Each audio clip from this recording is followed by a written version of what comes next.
হাওড়ায় চা বাগান, আর যেতে হবে না দার্জিলিংয়ে। এবার হাওড়াতেও দেখা যাবে আস্ত চা বাগান। শুধু পাহাড় নয়, সমতলের জমিতেও যে চা চাষ সম্ভব, এই চ্যালেঞ্জকে সামনে রেখে শিবপুর বোটানিক্যাল গার্ডেনে দার্জিলিংয়ের আদলে তৈরি হয়েছে চা বাগান। দ্য গ্রেট বেনিয়ান ট্রির উল্টো দিকে 1.5 বিঘা জমিতে তৈরি করা হয়েছে ঢালু চা বাগান। আজ থেকে তা খুলে দেওয়া হলো সাধারণ দর্শকদের জন্য। শুধু তাই নয়, প্রকৃতি প্রেমিকরা এবার এখান থেকে কম দামে সংগ্রহ করতে পারবে 70 প্রজাতির গাছ। পরে তা বাড়ানো হবে। আচার্য জগদীশ চন্দ্র বসু বোটানিক্যাল গার্ডেন, যার সংক্ষিপ্ত নাম শিবপুর বোটানিক্যাল গার্ডেন। এই গার্ডেনের নতুন আকর্ষণ দার্জিলিংয়ের চা বাগান। পরীক্ষামূলকভাবে চা বাগান তৈরির কাজ শুরু হয়েছে। বৈজ্ঞানিক উপায়ে যাতে প্রতিকূল আবহাওয়ায় চা গাছ বাঁচতে পারে তার ব্যবস্থা করা হয়েছে। এর জন্য দার্জিলিংয়ের পাদদেশ এলাকা থেকে ইতিমধ্যেই চা গাছের চারা এনে বাগানে রোপণ করা হয়েছে। ধীরে ধীরে সেগুলো বেড়ে উঠছে। কৃত্রিমভাবে গড়ে ওঠা এই চা বাগানের নান্দনিক সৌন্দর্য যাতে সাধারণ মানুষ উপভোগ করতে পারেন, সেই লক্ষ্যে শুক্রবার সাধারণ দর্শকদের জন্য খুলে দেওয়া হলো। এই উপলক্ষে আয়োজিত এক অনুষ্ঠানে উপস্থিত ছিলেন বোটানিক্যাল সার্ভে অফ ইন্ডিয়ার পদস্থ কর্তারা। এই গাছগুলো থেকে চা উৎপাদন শুরু হলে বোটানিক্যাল গার্ডেনের আকর্ষণ আরও বাড়বে বলেই মনে করছেন কর্তৃপক্ষ। 1823 সালে এই বোটানিক্যাল গার্ডেনে প্রথমবার পরীক্ষামূলকভাবে চা উৎপাদন শুরু করেছিল ব্রিটিশরা।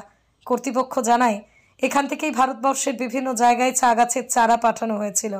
তাতে সাফল্যও মিলেছিল, কিন্তু সময়ের সঙ্গে সঙ্গে পরিচর্যার অভাবে এই গার্ডেন থেকে চা চাষ হারিয়ে যায়।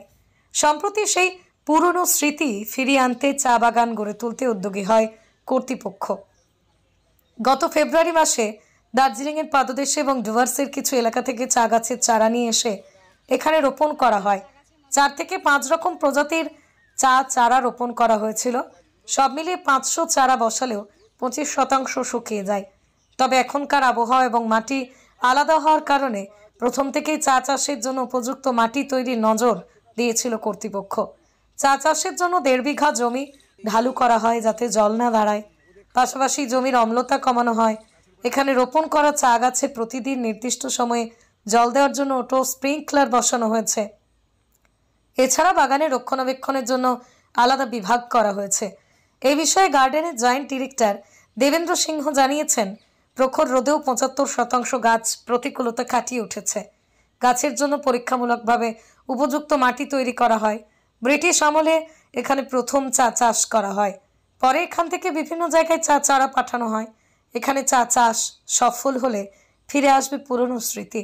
কেন্দ্রীয় পরিবেশ মন্ত্রকের যুগ্ম সচিব নমিতা প্রসাদ বলেন, চা উৎপাদন শুরু হলে গার্ডেনের আকর্ষণ আরও বাড়বে। এছাড়াও বাগানের কাউন্টার থেকে অল্প মূল্যে 70 প্রজাতির বিভিন্ন ধরনের গাছ বিক্রি করা হবে।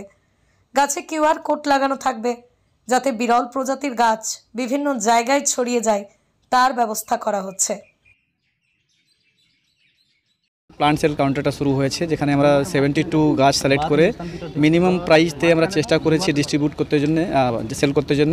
ওখানে আপনি দেখবেন এই বাম্বু পোর্ট আছে, যদি যা দেখেন তো বাম্বু পোর্টই একটু কত কাস্টলি পড়বে। তো ওর উদ্দেশ্যটা আমাদের বেশি ইনকাম করা নাই, অ্যাওয়ারনেস, প্লান্টকে বারে में অ্যাওয়ারনেস কী করে আমরা করতে পারি, কী করে আম লোকের কাছে আমরা গাছটা পৌঁছাতে পারি।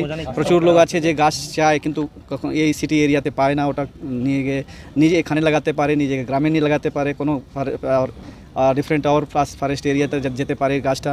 তো ওখানে এই কন্টিনিউ চলবে, ওটা পোর্টালে চলছে। আপনারা দেখবেন ওটাই একটা অ্যাপ ডেভেলপ করা হচ্ছে, ওখানে গিয়ে সবাই স্ক্যান করে আর আমাদের ওয়েবসাইট পোর্টালে গিয়ে ওখানে সব দেখতে পারবে অ্যাবাউট দ্য প্লান্ট। বিভিন্ন ধরনের গাছ পাওয়া যাবে? হ্যাঁ, বিভিন্ন ধরনের। এখন 72 করেছি আমরা, আবার এটা 200-300 নাম্বারটা নিয়ে যাবো আমরা। চা গার্ডেন যেটা আজকে উদ্বোধন হয়েছে, এটা নিয়ে কি বলবেন? কতটা চ্যালেঞ্জ রয়েছে এখানে এই ওয়েদারে? এখানে এটা চ্যালেঞ্জ আপনি দেখছেন। এখানে টি যা হয় ওটা একটু অ্যাসিডিক সয়েলতে গ্রো করে, যা আমরা টেস্ট করেছি ডিফারেন্ট সয়েলটা এখানে টেস্ট করেছি। তো ওখানে এটা পেলাম, এটা অ্যালকালাইন সয়েল আছে, ওটাকে একটু অ্যাসিডিক করলে একটু আমাদের গাছটা ভালো করে গ্রো করতে পারবে। ওটা ট্রাই করা হয়েছে কি সয়েল পিএইচ কী করে রিডিউস করা যেতে পারে।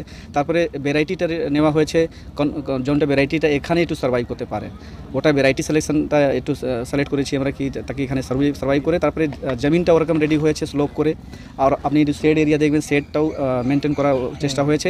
এখন আমরা স্প্রিংকলারটাও দিয়ে দিয়েছি। এই গাছটা আমরা ফেব্রুয়ারি মাসে লাগিয়েছিলাম, কিন্তু এখন দেখবেন তাও প্রচুর গাছটা বেঁচে আছে। এই আমরা এক্ষুনি আমরা স্প্রিংকলার ডাললাম, যা অটো কন্ট্রোল থাকবে। যখন টেম্পারেচারটা বাড়বে স্প্রিংকলারটা নিজেই চলতে শুরু করে দেবে। তো চেষ্টা করছি, আশা করছি আমাদেরকে গাছটা বসে থাকবে। আর কি অনুষ্ঠান রয়েছে, আর কারা কারা উপস্থিত হয়েছে? আজকে আমরা আমাদের গার্ডেনটা মেন ম্যান্ডেট যা হয় থ্রেটেন স্পিসিসকে মাল্টিপ্লাই করা। তো ওটা ওই আপনি ডিফারেন্ট নার্সারিতে যখন দেখেছেন, আরও দুটো অন্য নার্সারি আমরা যাচ্ছি, ওখানে কিছু ওপেন হবে সেডনেট হাউস, পালি হাউস, যেখানে আমরা এই ইন্ডেমিক অ্যান্ড থ্রেটেন প্লান্ট স্পিসিস যা গাছটা পপুলেশনটা কমতি হয়ে যাচ্ছে ওয়াইল্ডে, ওকে সিডটা নিয়ে আসে এখানে মাল্টিপ্লাই করে আম লোককে দেওয়া, ফরেস্ট ডিপার্টমেন্টকে দেওয়া, ডিফারেন্ট রিসার্চ অর্গানাইজেশনকে দেওয়া, এটা মেন মোটিভটা হচ্ছে। Thank you.